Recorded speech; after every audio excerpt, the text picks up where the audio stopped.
ทุกคนเขาก็ได้รับ Data ฟรี1 กิกะไบต์ไปเลยเนาะนำใช้แบบฟรีๆได้แท้ได้จริงทุกคน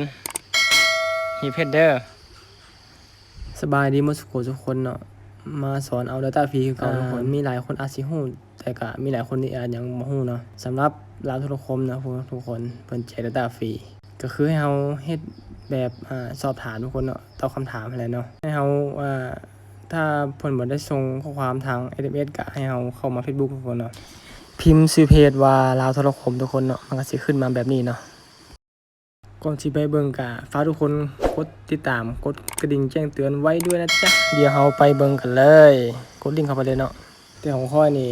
ก็สิกดเข้ามามันก็สิก่อนสิเข้าได้ก็โดนเลยทุกคนเนาะบ่ฮู้ว่าเป็นสัญญาณหรือว่าเป็นแต่เว็บไซต์ของเพิ่นบ่เนาะหลังจากนั้นให้เรากดสตาร์ททุกคนเนาะให้เข้ามาแล้วนี่เนาะนี่นะทุกคนมันก็สิมีรับข้อมูลเนาะข่าวสารให้เราเลื่อนลงมาทุกคนเนาะเนี่ยทั่วไปทุกคนให้เราเลือกเพจเนาะยิงด้วยซ้ายเนาะ2มันก็ให้เราเลือกอายุ20-30 ปีเนาะกดไปที่3ก็อาชีพทุกคนเราเป็นนักเรียนก็ใส่นักเรียนเนาะเราใส่ประชาชนกับประชาชนเนาะที่4ก็อยู่แขวงใดเนาะอยู่ใส่กับใส่แขวงนั่นทุกคนอยู่แขวงบ่แก้วก็ใส่บ่แก้วเนาะต่อมาในระยะ1 เดือนเนาะผ่านมาถ้าได้ยินหรือเห็น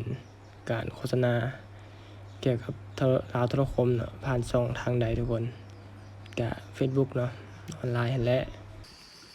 ต่อไปข้อที่7เนาะข้อที่7ก็ช่องทางออนไลน์เนาะได้รวมในที่ท่านเห็นโฆษณาของลาวโทรคมเนาะหลายที่สุดก็Facebook อะไรเนาะใน Facebook นั่นแหละแล้วก็ข้อ8เนาะรูปการโฆษณาทางออนไลน์ท่านได้เห็นส่วนใหญ่เป็นรูปแบบใดก็รูปภาพหรือวิดีโอทุกคนเนาะได้สดถ้าใส่อย่างก็ได้ทุกคนเนาะใส่รูปภาพก็ทานมีความเข้าใจต่อเนื้อหาโฆษณาในช่องทางออนไลน์หลายปันได้กะแต่ทานสิใส่ทุกคนเนาะเฮาขึ้นอยู่กับเฮาแหละเนาะเฮามักให้เฮาเข้าใจหลายปันได้กะหลายสุดก็ใส่หลายสุดหลายก็ใส่หลายเนาะปานกลางก็ใส่ปานกลางมาข้อที่16ทานได้เห็นได้ยินเนาะการโฆษณาของลาวโทรคมทานได้เฮ็ดหยังต่อแดเนาะก็ได้บันทึกและศึกษารายละเอียดทุกคนเนาะข้อต่อไปท่านได้เห็นและได้พบได้ยินโฆษณาของลาวโทรคมถ้าท่านมีการบอกต่อหรือบ่ก็บอกต่ออะไรเนาะบอกได้เนาะข้อมูลดีก็บอกต่อกันไปบางทีได้บอกต่อให้คนครอบครัวหรือพี่น้องเนาะเพื่อนๆร่วมงานเขาก็ใส่ไปอันใดก็ได้ทุกคนเนาะบ่ได้บอกต่อก็บ่ได้บอกต่อเนาะมาฮอดข้อ18เนาะข้อสุดท้ายเขามีคำที่ชมใดเนาะมีคำแนะนำใดก็ใส่เนาะข้อบ่มีเขาก็ใส่ว่าบ่มีเนาะถ้าเขาบ่มีเขาก็ใส่ว่าบ่มีเนาะข้อ19ก็คือกันทุกคนเนาะเห็นเพิ่มเติมเนาะทานมีความเห็นเพิ่มเติมหรือว่าคำที่ชมใดก็บ่มีก็ใส่บ่มีตัวนี้เนาะค่อยใส่เบอร์ค่อยเชื่อม Wi-Fi เบอร์ตัวนี้ทุกคนเนาะถ้าเขาใส่เน็ตเบอร์ราคามันก็สิขึ้นเบอร์ราคาทุกคนนี่ค่อยใส่เบอร์ Wi-Fi เชื่อมตัวนี้ก็มันก็ขึ้นเบอร์ตัวนี้เนาะให้เราใส่เบอร์ของเราไปแหละเนาะว่าไงว่าก็อยากเราใส่เบอร์ราคาเนาะหรือว่ามาร์เก็ตก็ได้ทุกคนเนาะ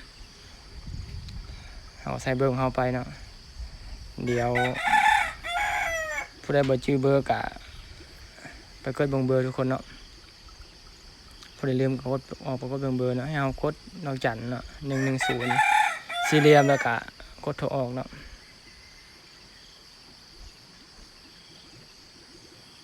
เราทัดแป๊บนึงเด้อแล้วก็ 52683424เนาะเอาเบอร์ตัวเฮาไปใช้ทุกคนเอา52683424เนาะหลังจากนั้นเฮาเลื่อนลงมาทุกคนเนาะยืนยันคำตอบเนาะกดเลยเนาะ